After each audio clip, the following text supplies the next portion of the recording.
ఈరోజు వీడియో వచ్చేసి ఎమ్మి ఎమ్మి చికెన్ పకోడీ. కొంతమంది వామ్మో చికెన్ పకోడీనా చేయడం చాలా కష్టం కదా అని అనుకుంటారు. అలా ఏమీ లేదండి, చాలా ఈజీగా తయారు చేసుకోవచ్చు. నేను చెప్పే మెజర్మెంట్స్ అంటే టిప్స్ని ఫాలో అవుతే ఆయిల్ అనేది అస్సలు పీల్చకుండా, అలాగే బయట నుంచి చూస్తే క్రంచీగా, లోపలేమో జ్యూసీగా చాలా సాఫ్ట్గా ఉంటుంది. తప్పకుండా మీరు ట్రై చేయండి. మీ ఇంట్లో వాళ్ళు మీకు 100కి 100 మార్క్స్ ఇవ్వాల్సిందే. లేట్ చేయకుండా క్రంచీగా జ్యూసీగా ఉండే ఈ చికెన్ పకోడీని స్టార్ట్ చేద్దామా? హాయ్ అండి, నేను మీ Veni. Welcome back to our channel Veni blogs. ముందుగా ఈ చికెన్ని ఒక 10 మినిట్స్ వరకు సాల్ట్ వాటర్లో నానబెట్టి తీసుకోండి. అప్పుడే ముక్క అనేది మనకు చాలా సాఫ్ట్గా జ్యూసీగా వస్తుంది. ఇలా మీడియం సైజులో ముక్కలు అనేవి ఉండాలి. అలానే చిన్నవిగా తీసుకుంటే మసాలా తిన్న ఫీలింగ్ వస్తుంది, కానీ చికెన్ తిన్న ఫీలింగ్ రాదు. అలానే పెద్దవిగా తీసుకుంటే అవి లోపల సరిగ్గా కుక్ అవ్వదు, మన చిన్న బాండి కాబట్టి. లోపల మసాలా అంతా పచ్చిగా ఉండిపోతుంది. నేను ఇక్కడ ఒక 1/2 kg వరకు చికెన్ తీసుకున్నాను. ఇందులో ఉన్న ఎక్స్ట్రా వాటర్ అంతా డ్రైన్ చేయండి. మెయిన్ ఇంపార్టెంట్ ఇక్కడ ఏంటంటే వాటర్ అనేది ఇందులో కొంచెం కూడా ఉండకూడదు.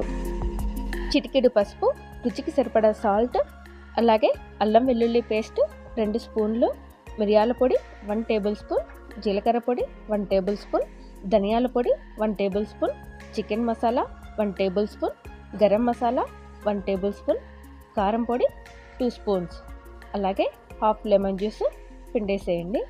తర్వాత సన్నగా తరిగిన కొత్తిమీర, కరివేపాకు. ఇప్పుడు మనం వీటి బైండింగ్ కోసం 2 స్పూన్ల వరకు మొక్కజొన్న పిండి, అలాగే ఇవి క్రిస్పీగా క్రంచీగా రావడం కోసం 2 స్పూన్ల పొడి బియ్య పిండిని తీసుకోవాలి. 1/2 kg చికెన్కి 1 ఎగ్ అనేది సరిపోతుంది. ఇందులో ఉన్న ఎల్లో, వైట్ 2 బాగా మిక్స్ అయ్యేలా 1 మినిట్ వరకు కలపండి. తర్వాత వీటిని యాడ్ చేయండి. ఇక్కడ 1 స్పూన్ వరకు ఆయిల్ అనేది యాడ్ చేసుకోవడం వల్ల ఈ ముక్కలకి మసాలా అనేది చాలా బాగా పడుతుంది. అలాగే మనం ఫ్రై చేసేటప్పుడు ఆయిల్ అనేది అబ్జర్వ్ చేయకుండా ఉంటుంది. అలాగే టేస్ట్ అనేది చాలా బాగుంటుంది. ఇందులో మనం వాటర్ని ఎక్కడే కానీ యాడ్ చేయకూడదు. ఒకవేళ మీరు వాటర్ని కనుక యాడ్ చేస్తే మనం ఫ్రై చేసుకునేటప్పుడు ఆయిల్ని బాగా అబ్జర్వ్ చేస్తుంది. లూజ్ అవ్వకుండా ఇలా గట్టిగా కలుపుకోండి. మనం వేసుకున్న ఎగ్ అనేది ఈ మసాలా అంతా ముక్కలకి బాగా పట్టేలా చేస్తుంది. బాగా ఇలా ఒక 5 నిమిషాల వరకు మసాజ్ చేయండి. తర్వాత ఒక 1 అవర్ వరకు వీటికి రెస్ట్ ఇవ్వండి, లేదా అట్లీస్ట్ ఒక 30 మినిట్స్ అన్నా రెస్ట్ ఇవ్వండి.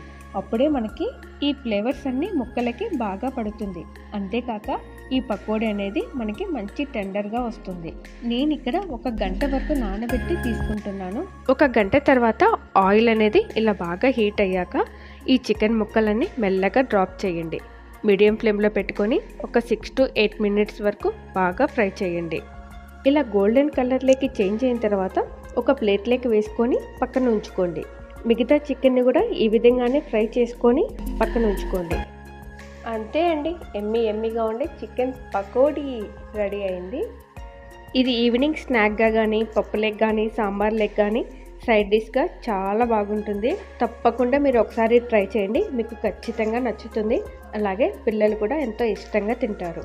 అలాగే మీకు నా వీడియోస్ నచ్చినట్లయితే లైక్ చేయండి, షేర్ చేయండి, కామెంట్ చేయండి అండ్ సబ్స్క్రైబ్ చేయండి. అలాగే మీ ఫ్రెండ్స్కి, ఫ్యామిలీ మెంబర్స్ కూడా తప్పకుండా షేర్ చేయండి. Thanks for watching.